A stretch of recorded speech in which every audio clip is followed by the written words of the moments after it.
Welcome to TC9 news. Srinivasu మా భూమిని ఇలా చేసి ఏదో చేస్తామని ఈ 40 సంవత్సరాల కూరగాయలు ఆందోళన పండించుకుని అమ్ముకున్నాం సార్. అమ్మితే పక్క సైడ్లోకి అతను వచ్చి ఈ భూమి మీది కాదు పంచాయతీ వాళ్ళ నెంబర్లోకి వెళ్ళిపోయింది, అందులో పంచాయతీలో రాసేసామమ్మా అని చెప్తున్నారండి. మేము కూరగాయలు ఆకుకూరలు పునాది మా తాతల నాటి నుంచి భూములు అండి సార్. అయితే అతను వచ్చి ఇలాగని చెప్పడంలో ఏంటి మాకు ఆకుకూరలు అయ్యి పండించుకునే వాళ్ళం కదా సార్ అంటే మీది కాదమ్మా అని చెప్పేసి మమ్మల్ని ఏడిపిస్తున్నారండి. మా అమ్మమ్మ మా తాతల నాడు పునాదుల నుంచి పండించుకుంటున్నాం సార్.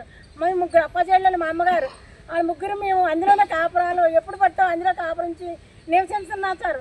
పొలాల పైలు ఆకులు అవి మండెట్టుకుని పూలు లేక అలా ఉన్నా సరే ఇతను వచ్చేసి ఈ భూములు అని మా అమ్మకు డబ్బులు ఇస్తానని చెప్పి అప్పానిచ్చి సారు ఈ భూమి అంతా రాయించుకొని మళ్ళీ ఇంకొక అతను ఆకుల శ్రీనివాస సెక్రటరీ చెప్పి వీళ్ళిద్దరూ కలిసి ఇది చేశారు. సెక్రటరీ గారు కూడా ఉండి ఈ పని చేస్తారు సార్.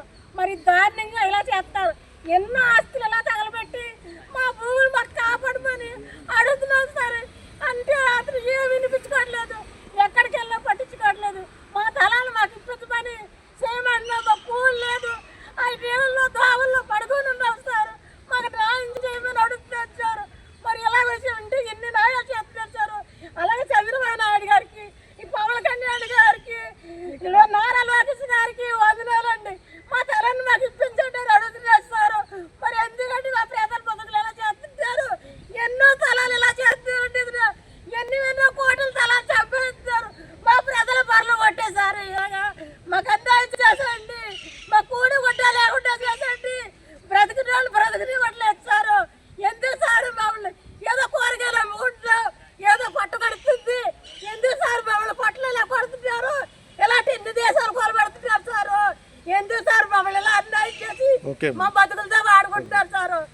న్యాయం చేయండి చంద్రబాబు నాయుడు గారు. పాండ్రగీరా గారండి అతని పేరు. అతని కూడా ఉండి ఈ శ్రీనివాసుని కూడా కలుపుకుని సెక్రటరీ గారి దగ్గరుండి చేయండి పనులని. మరి ఏం చేయమండి, మాకు న్యాయం చేయండి పవన్ కళ్యాణ్ గారు.